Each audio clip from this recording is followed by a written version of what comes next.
Divorced 3 years. And on her first night back in town, Sophia Hayes ended up on my couch. To be more precise, she was sprawled like an expensive, alcohol-soaked puddle of silk and regret. The air was thick with the smell of top-shelf liquor mixed with that familiar, stupidly expensive perfume she always wore. I used to think it smelled like money. Now it just burned my nostrils and went straight to my head. Damn it. I rubbed my throbbing temples, staring at the pathetic train wreck on my sofa. The limited edition designer dress she wore, the one that probably cost more than 3 months of my old salary, was wrinkled like a piece of beef jerky. One of her sky-high stilettos was abandoned on the entryway rug. The other clung stubbornly to her toes, threatening to fall off any second. The perfectly styled waves of her hair were plastered across her face, obscuring one side. The half that was visible was flushed the color of a boiled lobster. Just perfect. 3 hours ago, at the college reunion, she'd been a different person entirely. Back then, she was radiant, a human spotlight. She'd strode in on heels that could have punched holes in the floor, wearing a dress so sparkly it could blind you, with enough glittering hardware on her neck and wrist to finance a small country. She was clinging to the arm of some slick-haired suit-and-tie type, walking with an air that screamed, "Look at me now, peasants!" Her eyes scanned the room before landing with surgical precision right on me. The corner of her mouth lifted in a smirk that was 3 parts mockery and 7 parts condescension. Well, Ethan," she'd said, her voice crisp and bright, deliberately drawing out the syllables. "Long time no see. I hear you're still tapping away at that dead-end coding job." She swirled the amber liquid in her glass. Some ridiculously overpriced scotch, I guessed. The eyes of every old classmate in the vicinity snapped to us. Some were hungry for drama. Others offered a flicker of pity. Most were just plain nosy.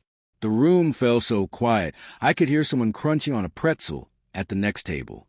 I was looking down at my phone. The screen was lit up with a notification from my banking app. A new deposit. I counted the zeros. 1, 2, 3, 4, 5. Holy crap, there were a lot of zeros. My heart started hammering against my ribs, and my palms felt slick. It was the first month's revenue share from Ethelgard Chronicles, the project I had poured nearly 3 years of my life into, and it had finally gone supernova. This was life-changing money in a city where the real estate market was a blood sport. As for Sophia's loaded question, I didn't even look up what was wrong with writing code. Code was beautiful. It was stable. It was logical.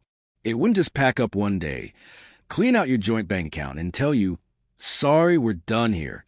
I slowly slipped my phone back into my pocket, picked up my glass of lukewarm water with a slice of lemon, and took a sip. It tasted bitter. The whole time, I didn't give her so much as a glance. Her perfectly rehearsed opening line had landed with all the impact of a raindrop in the ocean. I could practically feel the air leave the lungs of the slick-haired guy next to her. The silence deepened. The smile on Sophia's face visibly tightened for a fraction of a second. The knuckles of the hand, holding her drink, turned white. An old friend, probably trying to be a peacemaker, jumped in. "Hey, Ethan, I heard that new project of yours is blowing up, right? What's it called?" Ethelgard. "Yeah, I got lucky," I said with a nod. "Holy crap, it really is you, man." Another guy, a fellow tech bro, slapped the table, his excitement spraying a fine mist. "The guys at my company are pulling all-nighters just trying to pull that limited edition character in the latest drop. Dude, you're a legend. Don't forget the little people." And just like that, the conversation shifted. A half-dozen people who were into gaming, or at least knew the industry, swarmed me. The one with the god-tier art, right? The character designs are insane. Yes, especially that Dreamweaver series. My God, I can feel my wallet crying just looking at them. Come on, Miller, give us the scoop. When's the next expansion drop? We need to know what happens in the Dreamweaver's main quest. The fan forums are going nuts. I was cornered, forced to play the part, giving vague answers. Out of the corner of my eye, I saw Sophia. She was standing alone, looking like an expensive, forgotten vase. The slick-haired guy had slipped away to network with someone else, leaving her stranded. She just stood there holding that drink, not knowing whether to drink it or put it down. Her perfectly made-up eyes were locked on me. The look in them was as sharp and cold as ice picks. TSK, I scoffed internally. 3 years, Sophia, and you haven't changed a bit.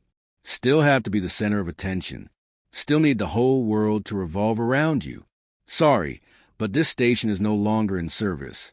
I looked away, done with the show. Reunions were just a toxic mix of social anxiety and a pissing contest. Anyway, if it weren't for a few good friends dragging me here, I'd be home happily married to my compiler. I don't remember anything else Sophia said or did after that. My brain had activated its Sophia-specific noise-canceling feature. I just remember drinking more water, making some small talk, and then using the classic, "I've got a big project review tomorrow." Excuse to slip out early. The world was quiet again. Back home, I took a shower and changed into a comfortable old t-shirt and shorts. I opened the fridge to find it depressingly empty, save for 2 lone cans of beer and a carton of milk nearing its expiration date. Takeout it is. I just opened the DoorDash app when someone started pounding on my door. Not knocking, pounding. Bang, bang, bang. The force was so strong the door was rattling in its frame, like it was about to give up the ghost. Who the hell was that?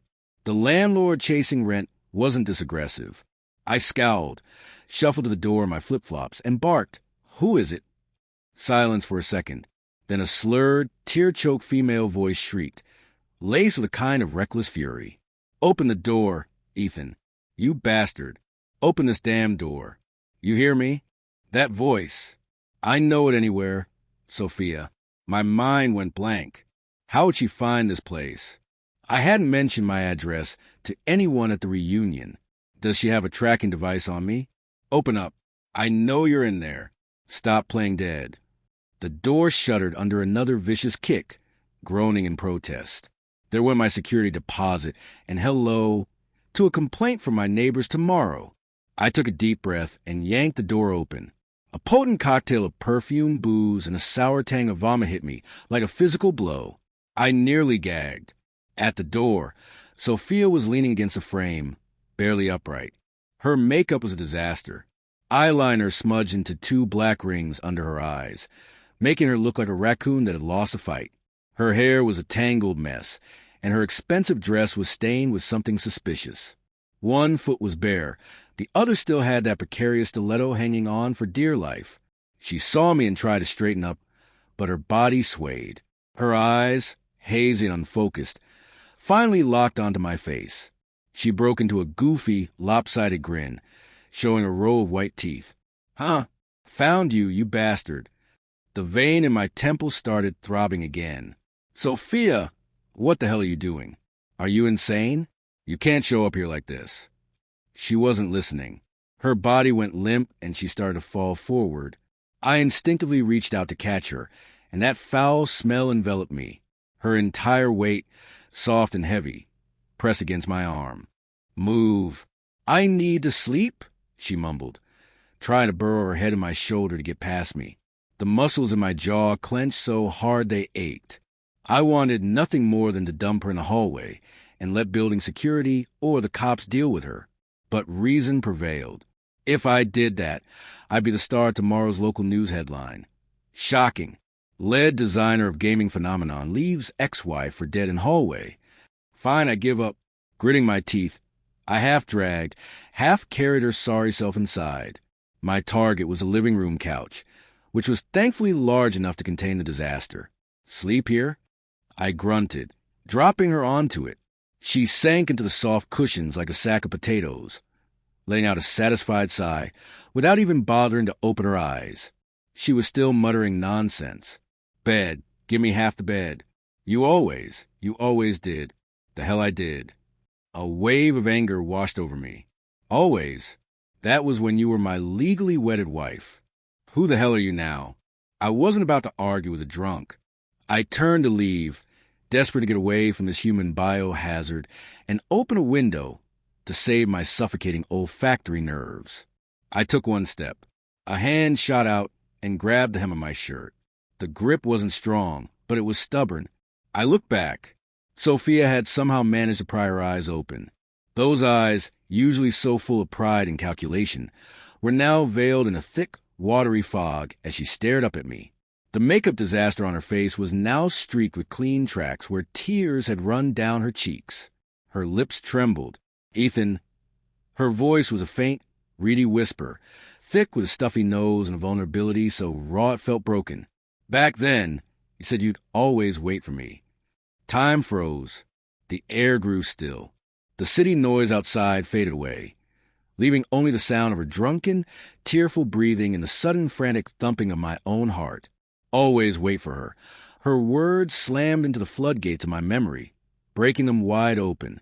The image of her from 3 years ago on that rainy night, dragging a suitcase behind her, her back turned to me, her voice cold and sharp as a shard of ice. "Ethan, we're done. Don't call me and don't wait for me." The memory was a poison-tipped icicle stabbing deep into my mind. The pain was so sharp it stole my breath. I looked at her now, clutching my shirt like an abandoned kitten, and a wave of profound absurdity followed by a much stronger surge of rage crashed over me, burning away my last shred of patience. "Let go." My voice was so cold it could have caused frostbite. Each word was ground out from between my teeth. She didn't. She held on tighter, fat tears rolling down her cheeks, mixing with melted mascara, to create even more pathetic streaks on her face. She just stared up at me, her gaze both stubborn and lost, as if she were demanding I honor a promise she herself had torn to shreds. I said, "Let go."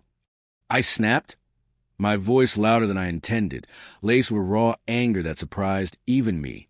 I yanked my shirt away, the quiet sound of tearing fabric. She must not have expected me to use that much force. The momentum sent her tumbling forward right off the couch. She hit the floor with a dull thud and a pained whimper. The silence in the room was absolute.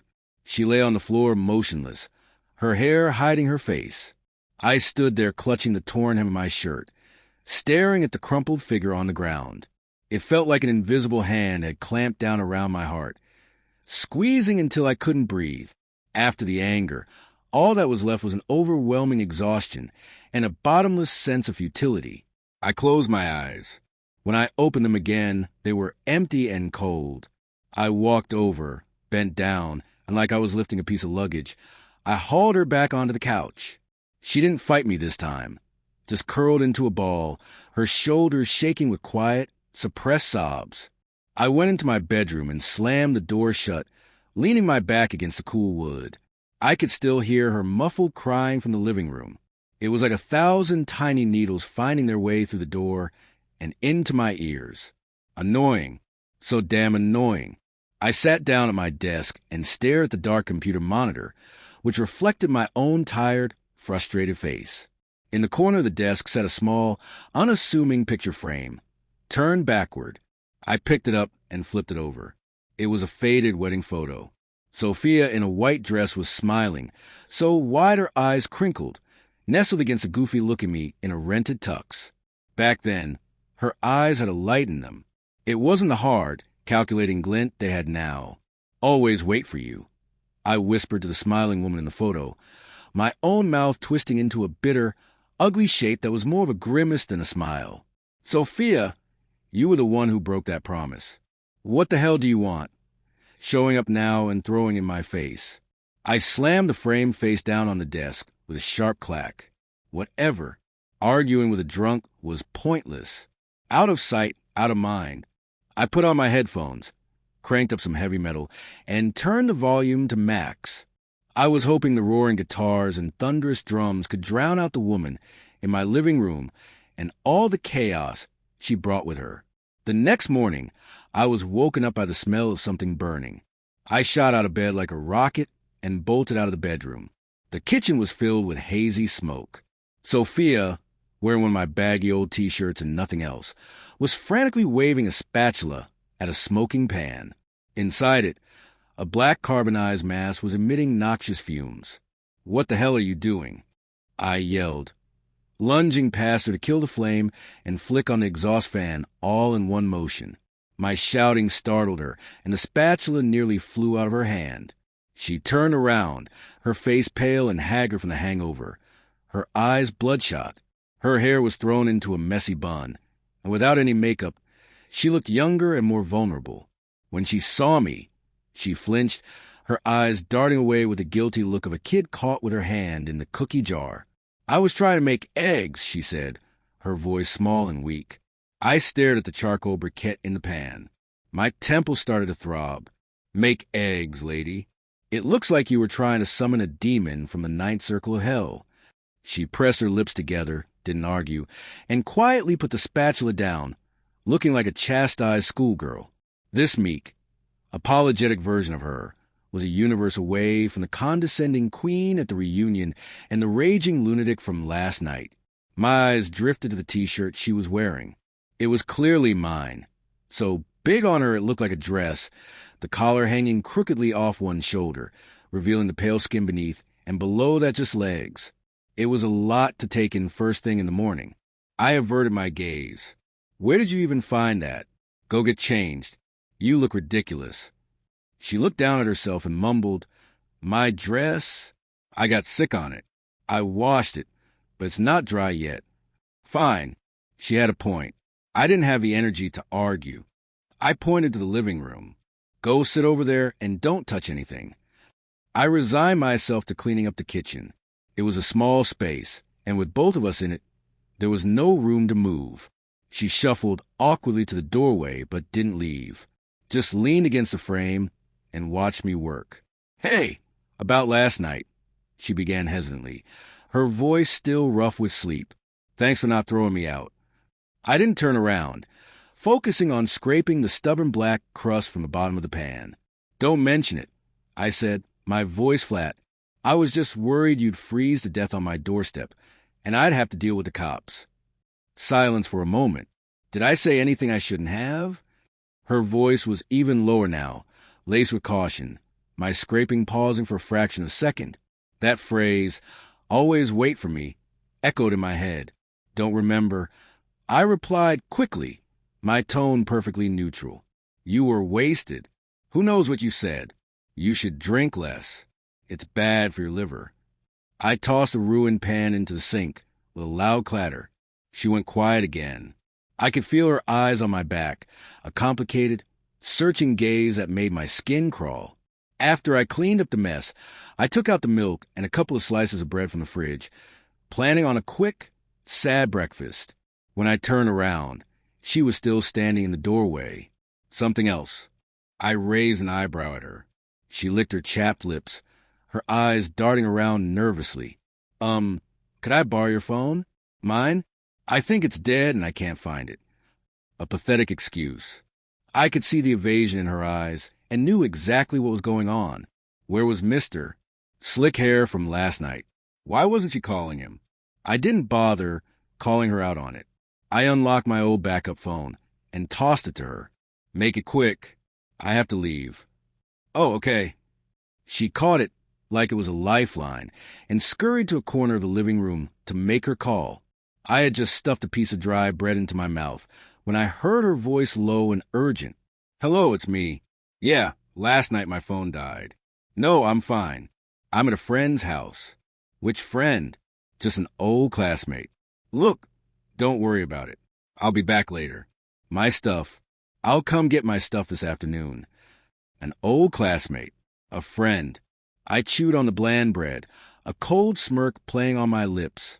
So, the ex gets downgraded to old classmate. Nice.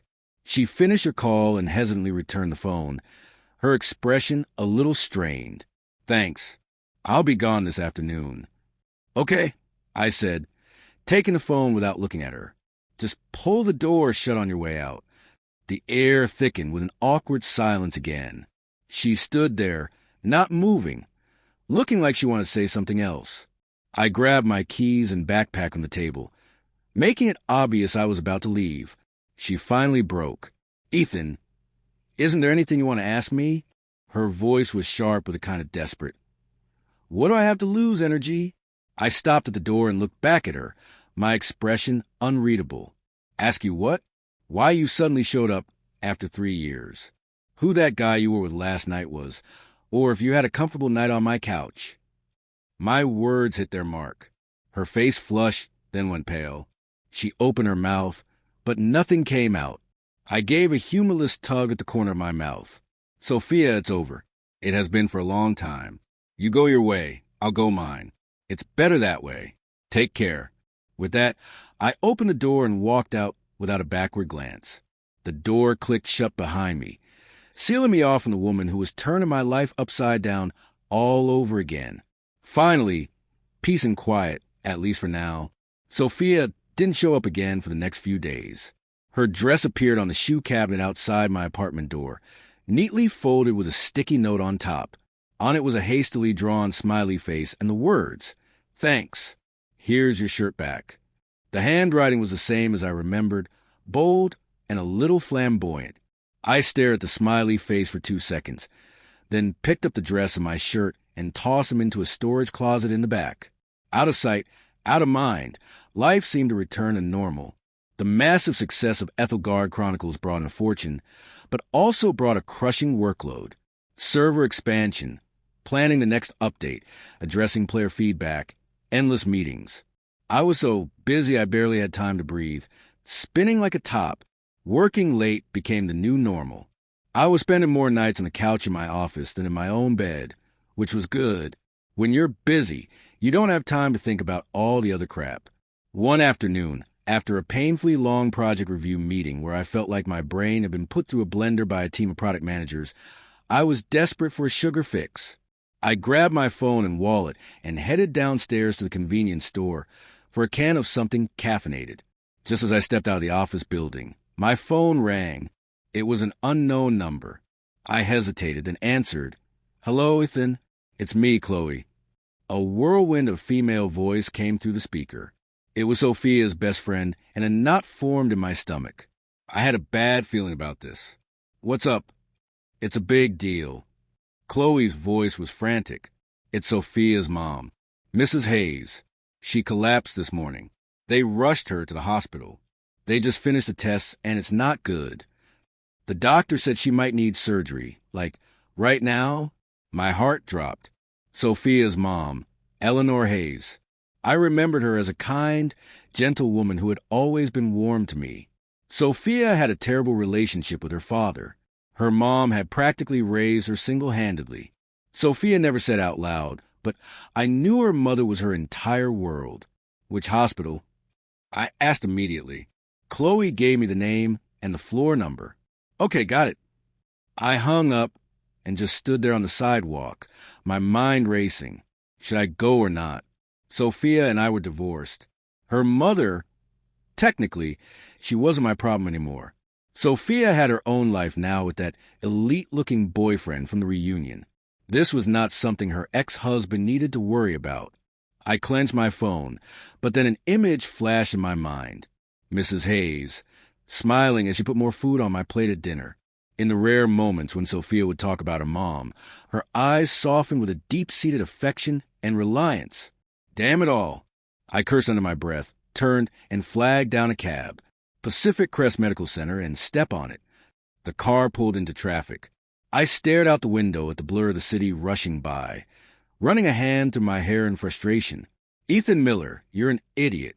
She drew a line in the sand 3 years ago. Why are you so eager to cross it?" I arrived at the hospital, the sterile smell of disinfectant hitting me the moment I walked in. The emergency lobby was a chaotic mess of people, a symphony of frantic voices crying, and the beeping of medical equipment that set my teeth on edge. I found the inpatient ward Chloe had mentioned. As I stepped out of the elevator, I saw her at the far end of the hallway by the billing window, a familiar silhouette, Sophia. Her back was to me, a lone figure standing in the sterile corridor. She was dressed simply in a t-shirt and jeans, her hair pulled back in a low ponytail that exposed the delicate, vulnerable line of her neck. Her shoulders were slumped, and her entire posture radiated a heavy, profound exhaustion and helplessness. She was clutching a long, itemized bill, her head bowed as she spoke to the person behind the glass. Her voice was quiet, but in the relative quiet of the hallway, her words drifted over. "Yes, the surgery deposit. I understand, but is it possible to pay a portion of it first? The rest? I can get the rest as soon as I can." Her voice was trembling, pleading. She was practically begging. The clerk on the other side seemed to be explaining the policy in a flat, bureaucratic tone. Sophia's shoulders slumped even further. The bill was clenched so tight her knuckles were white, and her body was shaking slightly. In that moment, all her pride, all her carefully constructed glamour was stripped away. All that was left was a scared, helpless daughter crushed under the weight of an astronomical medical bill. My heart felt like it had been pierced by something sharp and cold. Where was he? Her slick-haired new life? Where was he when it really mattered? I stood where I was, watching her, not moving closer. The clerk was still talking. Sophia just stood there, head down. After a few seconds, her shoulders began to shake violently. She quickly brought a hand to her mouth, but a muffled, broken sob escaped anyway. She was crying silently, desperately, like a trapped animal. I closed my eyes and took a deep breath. All my hesitation, my internal debate about staying away was shattered by the sound of that single suppressed sob. I pulled out my phone, my fingers moving almost without conscious thought. I opened my banking app. Pay account. I remembered it. Mrs. Hayes had a minor procedure 3 years ago, and I'd used this account to pay for it. I never deleted it. Amount. I glanced at the bold number at the top of the bill in Sophia's hand. Confirm. Enter password. It was all done in seconds. A moment later, the clerk behind the window seemed to pause. She looked down at her computer screen, then back up at Sophia, her tone surprised. Excuse me, are you family for Eleanor Hayes? The deposit? It was just paid. It's been paid in full. Sophia's head shot up, her face streaked with tears, her eyes red and swollen with disbelief. What? Paid? Who paid it? She looked around frantically, like a startled deer. The clerk leaned forward, looking out into the hall. I don't know. The system just says it was an online transfer. Maybe another family member paid it. No, that's impossible, Sophia murmured, her expression growing even more confused. I haven't had time to... Just then her phone buzzed. She pulled it out instinctively. One look. She froze as if struck by lightning. The color drained from her face, leaving it whiter than the hospital walls. Her eyes were glued to the screen, her pupils constricting in absolute shock. The hand holding the phone began to tremble, then shake violently, the tremors running through her entire body. The bill she was holding in her other hand slipped from her grasp, fluttering to the cold, tiled floor. Tom seemed to stop. The noise of the hallway faded into a distant hum. All I could hear was a ragged, incredulous breathing and the frantic drumming of a heart that I could almost hear from across the hall. Slowly, so slowly, she lifted her head. Her gaze, like two powerful searchlights, one burning with fire, the other frozen with ice, shot down the corridor and slammed into me. The look in her eyes was a maelstrom of emotions. Shock, confusion, disbelief, the raw humiliation of being caught at her lowest point, and something else. The massive world impact of truth she couldn't comprehend and panic. She just stared at me, her lips trembling, unable to form a single word. I stood my ground 20 yards away and met her gaze calmly. No expression, no explanation. The air between us was thick and heavy. After a few seconds, it felt like an eternity. She seemed to regain control of her body. As she was running, charging toward me, her shoes, she was wearing heels again, clicked sharply against the polished floor, a frantic, piercing rhythm in the quiet hallway. She closed the distance in seconds, a storm of fury and confusion. She stopped just short of crashing into me. She tilted her head back to look up at me, her eyes a terrifying shade of red, a tempest of emotions churning within them. Her chest heaved as she fought for breath, her hand still clutching her phone like it was a hot coal. Ethan, her voice was so shaky it was barely recognizable. Each word a painful, ragged thing clawed from the depths of her throat. It was you. It was you, wasn't it? She shoved the phone toward my face. The screen was lit up with a text alert from her bank. Your account ending in number. Received an incoming wire transfer on date for the amount of dollar amount. Your new balance is number. The staggering surgery deposit was burned onto the screen. I glanced down at the number. Then my eyes moved back to her face. I didn't confirm it. I didn't deny it. My silence was all the confirmation she needed. Sophia's eyes flew open even wider, the bloodshot veins looking like they might burst. My non-reaction seemed to ignite the fuse on 3 years of resentment, hurt, and the acute humiliation of this moment. It all exploded at once. "Ethan!" she shrieked, her voice cracking, echoing to the corridor and drawing stares from nurses and other visitors. "What's your angle? What do you possibly get out of this?" She was gripping the phone so hard her knuckles were bone white, her body shaking with a violent tremor, like a leaf in a hurricane about to be torn apart. 3 years, she spat, the words flying out of her, each one a poison-tipped dart aimed straight at my heart and at her own. "You divorced me without a word. You cleaned out our accounts and vanished without a trace. And now you just show up playing the savior, paying for my mother's medical bills. Who the hell do you think you are?" The dam finally broke, and tears streamed down her face, mixed with rage so profound it was painful to watch. "You stood there and watched me beg, watched me grovel like a beggar, asking for a few more days. You enjoyed seeing me like this, didn't you? So pathetic and helpless. Does it make you feel powerful? Does it give you a sense of satisfaction? Huh?" She was screaming now, her voice raw with tears and hatred. "Answer me, Ethan. What the hell do you want from me?" She was like a cornered, wounded animal, lashing out with everything she had. 3 years of bitterness, confusion, and the fresh, searing shame of being on the receiving end of what felt like his pity all erupted from her chest, incinerating her reason. Tears smeared her pale face, turning her carefully drawn features into a mask of desperate, wild grief. She stared at me, her eyes like knives, wanting to flame me alive. The air around us felt solid. The only movement was her ragged, painful gasp for air and her choked sobs.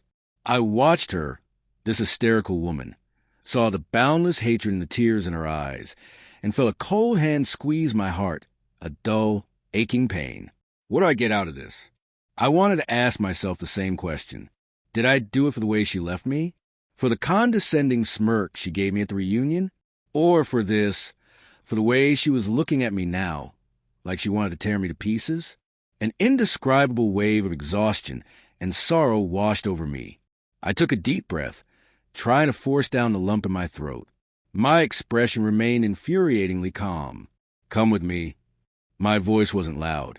It was almost low, but it cut through her screaming and crying with an authority that couldn't be ignored. With that, I turned and walked away. I didn't look back. I just headed straight for the elevator. Sophia froze, tears still streaming down her face, her rage and accusation stuck in her throat, completely blindsided by my sudden calm and my command. It was like someone had hit the pause button on her breakdown, though her body still trembled from the emotional aftershock. She watched my retreating back, her expression a war of conflicting emotions. Hatred, confusion, humiliation, and a tiny, undeniable spark of curiosity. A need to understand this giant gaping mystery. After a few seconds, the desperate, all-consuming need to know why finally won out over her anger.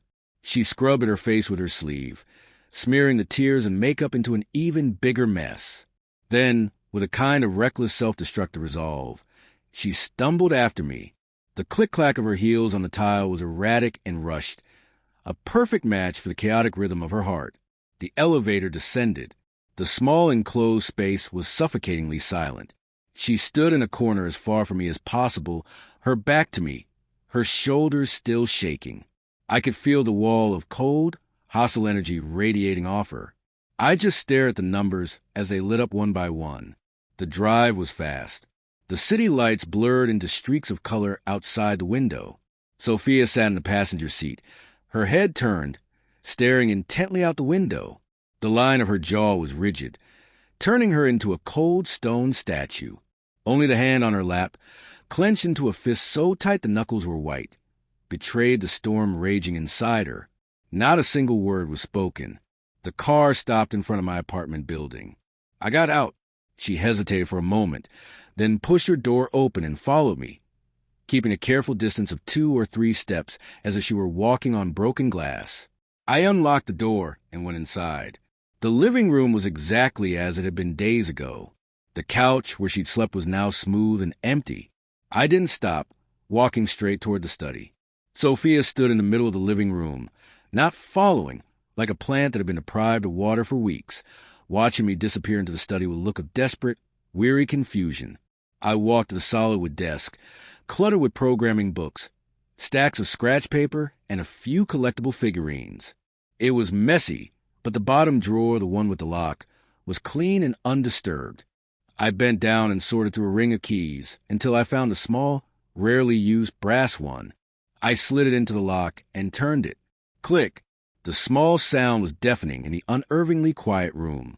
I pulled open the drawer that had been sealed for 3 years. I didn't look back to see her reaction. My eyes were fixed on what was inside.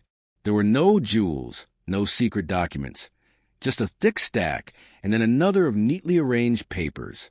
To be more precise, there were drawings, pencil sketches, detailed works in progress in colored pencil, and a few fully rendered, beautifully colored concept pieces. Every single page depicted a vivid, breathtaking video game character. Some were ethereal, some majestic, some mysterious, some tragic. The lines were fluid, the style unique, each one brimming with incredible imagination and life. Even in the rough sketches, the artist's raw talent was undeniable. And in the bottom right corner of every single piece, signed in a flourishing, familiar script, was the name Sophia Hayes. The finished piece on the very top was of a female character in an elaborate gown that looked like it was woven from starlight, her eyes closed as she spun a web of light between her fingers. She was suspended in a dreamlike cosmos, her expression serene and gentle. This was her. This was Arya, the Dreamweaver, one of the most popular characters in Ethler Chronicles, the central figure whose fate countless players were desperately waiting to uncover. My hand trembled slightly as I reached out, my fingertips gently brushing across the Dreamweaver's exquisite face and across that signature. Then I gathered the top few pieces of artwork and turned around. I walked step by step to the doorway of the study. Sophia was still standing rigidly in the center of the living room, a hollow statue. The moment I had unlocked that drawer, her gaze had been fixed on the study. When I emerged holding the stack of drawings, her eyes immediately zeroed in on my hands. When she saw what I was holding, her body swayed violently as if she'd been struck by a massive invisible force. The color drained from her face, leaving her 10 times paler than she'd been at the hospital. Her red-rimmed eyes, which had been filled with anger, hatred, and humiliation, were now completely submerged by a tidal wave of pure, unadulterated shock. She stared at the art in my hands. Her pupils dilated to their absolute limit, as if she were witnessing the most impossible, absurd thing in the world. Her lips trembled, opening and closing, but no sound came out. She looked like all the bones had been sucked out of her body, on the verge of collapsing. I watched her, watched the cataclysm of emotions in her eyes that was tearing her world apart. And then I spoke. My voice was quiet, raspy, with fatigue that came from years of suppressed emotion, but it echoed clearly in the silent living room. Every word was a hammer blow. "Waiting for you to come back," I said. My gaze traveled over a stack of papers that held so much time and so many secrets, and landed directly on her, looking straight into those eyes now drowning in shock and tears. I said, word by deliberate word, to draw the ending from my leading lady. Time stopped. The air turned thick and heavy like glue. Sophia just stood there, a statue eroded by 1,000 years of wind and rain. Only her eyes proved she was still alive, the tsunami of shock still raging within them, crashing against the last remnants of her sanity. She stared at the artwork in my hands, her gaze glued to it, impossible to tear away. On those pages were her brushstrokes, her heart, her soul, and a signature she had written with her own hand. A signature that now seemed like a cruel joke. Waiting for me to come back. Her voice was as dry as sandpaper. Each word was a monumental effort, broken and ragged, to draw the indie. Her gaze finally, slowly, mechanically lifted from the artwork to my face. The expression in her eyes was a tangled mess of everything at once. Shock, confusion, disbelief, the searing pain of being betrayed by her own narrative, and a deep, bottomless regret that threatened to swallow her whole. So her lips trembled, her voice shaking uncontrollably. "Ethel Chronicles. That hit game. It's yours." And Arya, the dreamy, I drew her. The last few words were barely a whisper, but they landed with the finality of a boulder. I just looked at her. I didn't say a word.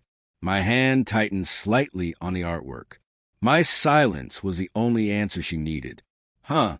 A short, sharp laugh, thick with self-loathing and the sound of complete breakdown, escaped her throat. It sounded worse than a sob. My art is in your game, and it's a hit.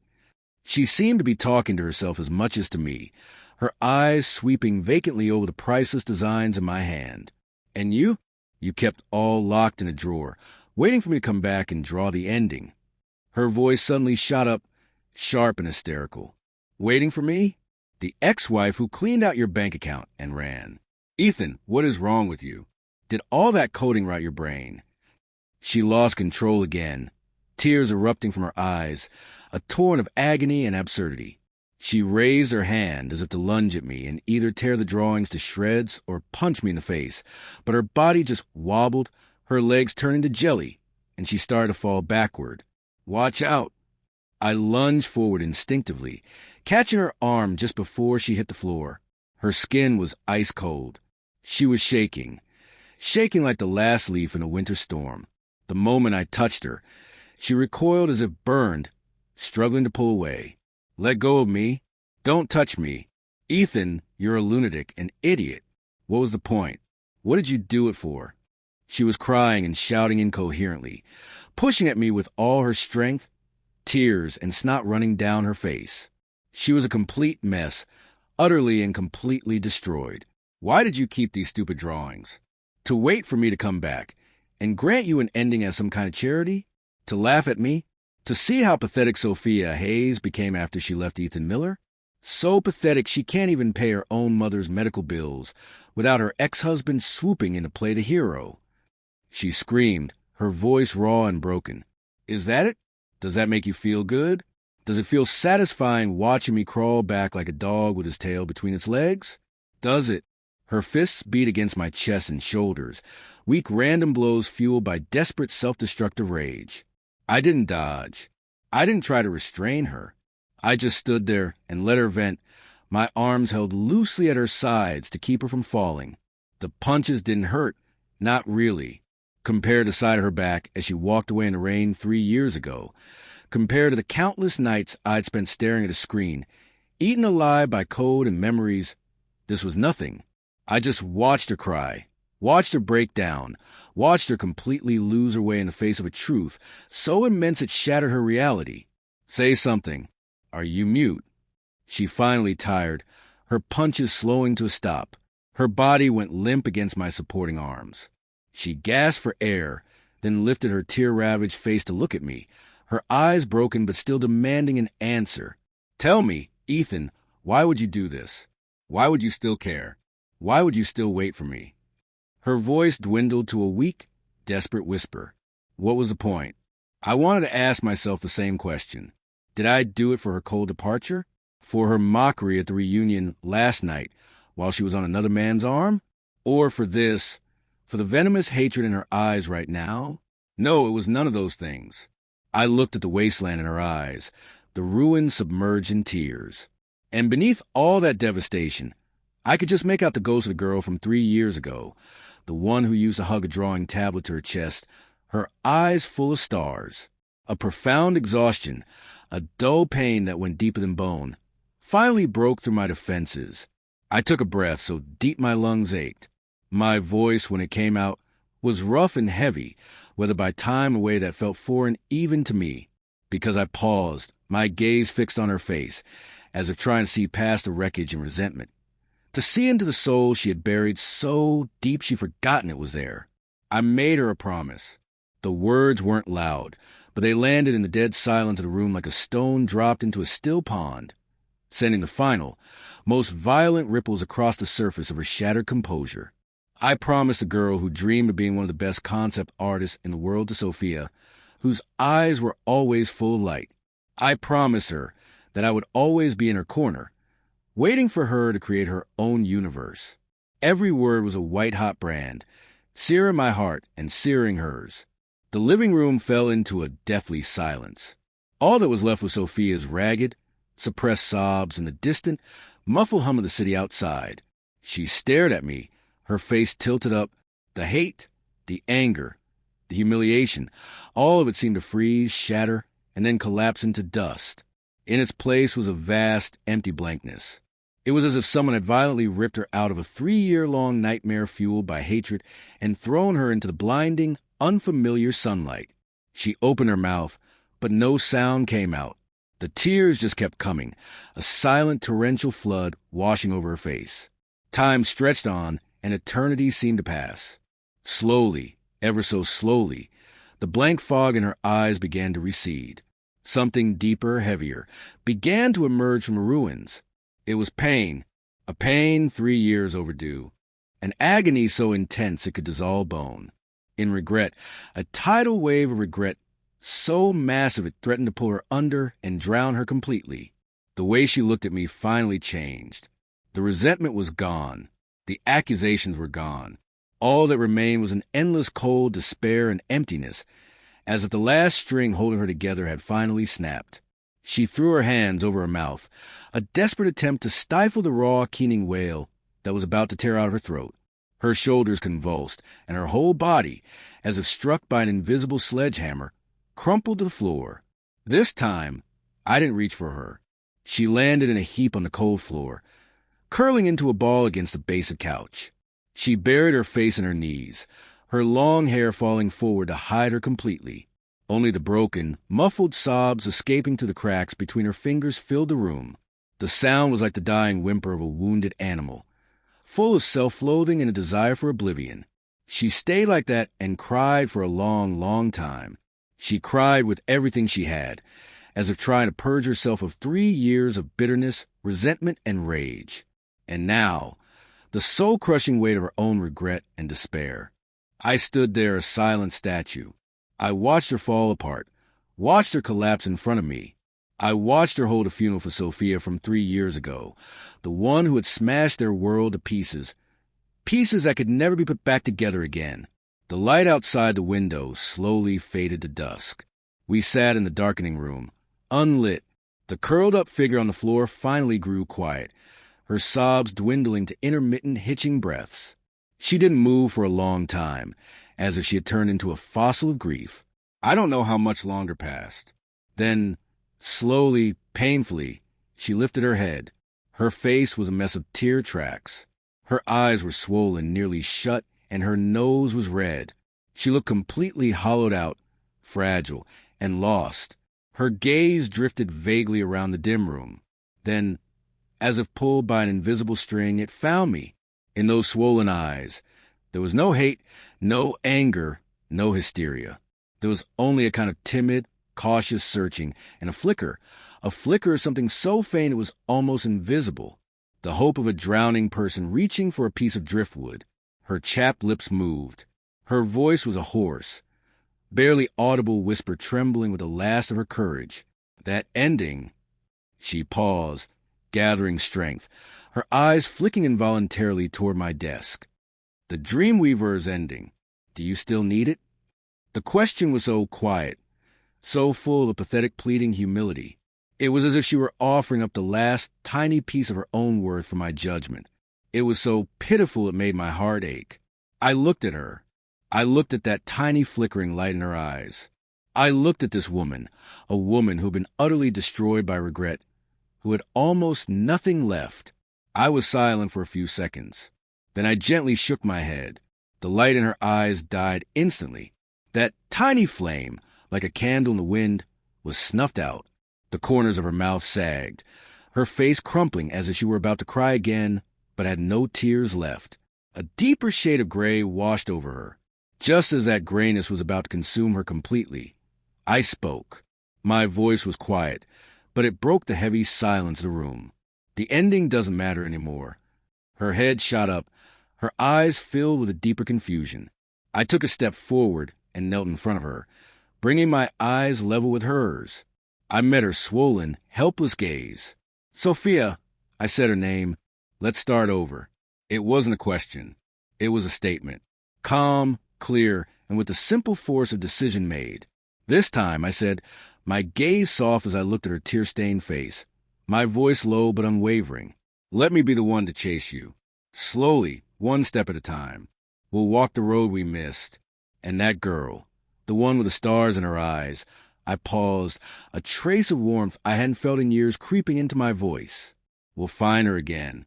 The moment the words left my mouth, Sophia's eyes flew wide open. All the confusion, the grayness, the timidity, it was all annihilated in an instant by a massive, pure, brilliant shock and disbelief that was bright enough to light up the entire dim room. It was like a seed buried deep underground in the hopeless dark, suddenly hearing the first clap of spring thunder. She stared at me, her lips trembling violently, trying to speak but failing to make a sound. The tears she had just managed to stop began to flow again, a hot, uncontrollable torrent. But this time they weren't tears of pain. They were scalding hot, filled with the joy of a survivor. The immense shock of getting something back you thought was lost forever. The utter disbelief of being granted a pardon you never deserved. She shot her hand out, not to push me away, but to grab onto my wrist like a lifeline. Her fingers gripped me with all her remaining strength. Her cold, trembling hand transmitted the seismic shock waves of storm in her heart. And she choked out my name, her voice thick with sobs and a raw, broken rasp. She looked at me, her vision blurred by tears, but a huge watery smile bloomed on her face, like a lost child who had finally found a way home. Okay. She nodded frantically, tears splashing onto the floor with each movement. Her voice shattered but clear, filled with the force of an oath. This time I'll chase you. I swear I will. I will find that Sophia, the one with the light in her eyes. I'll find her and bring her back. Her voice wasn't loud, but was like a bolt of lightning that split the frozen air between us, finally breaking the 3-year-long river of ice that had separated us. I turned my hand and laced my fingers through hers. Her skin was cold, but the connection was real. Outside, the city lights began to twinkle on one by one. The brilliant glow filtered through the window, casting long, intersecting shadows on the floor. It looked like a road leading into the unknown, but a road we would no longer have to walk alone. Epilogue. Morning sunlight streamed onto my face, warm and gentle. I blinked, my eyes open, a groggy feeling spreading through me. My arm was numb. I looked down. Sophia was curled up in my arms like a cat that had found its favorite spot, fast asleep. There were still faint tear tracks on her cheeks, but the corners of her mouth were turned up in a slight smile, as if she were having a pleasant dream. The sunlight caught the edges of her messy hair, creating a soft golden halo. Last night, or rather early this morning, she had cried herself to sleep while we were talking. I didn't have a heart to move her to the couch. I tried to carefully slide my arm out from under her. The moment I moved, she frowned and made a soft, complaining noise. Instead of letting go, she wrapped herself around me even tighter like a little octopus and nuzzled her head into the crook of my neck. A sleepy muffled mumble floated into my ear. This time I'm chasing you slowly, never letting go. Her voice was soft, husky with sleep, and filled with complete and total trust. My body went still. I looked down at her unguarded sleeping face, at the way her long eyelashes cast tiny shadows on her cheeks. Something in my chest, a place that had been cold and hard for a long time, softened. It was warm. Outside, the sun was shining. From the street below, I could smell the faint, delicious aroma of a breakfast cart. A new day it was,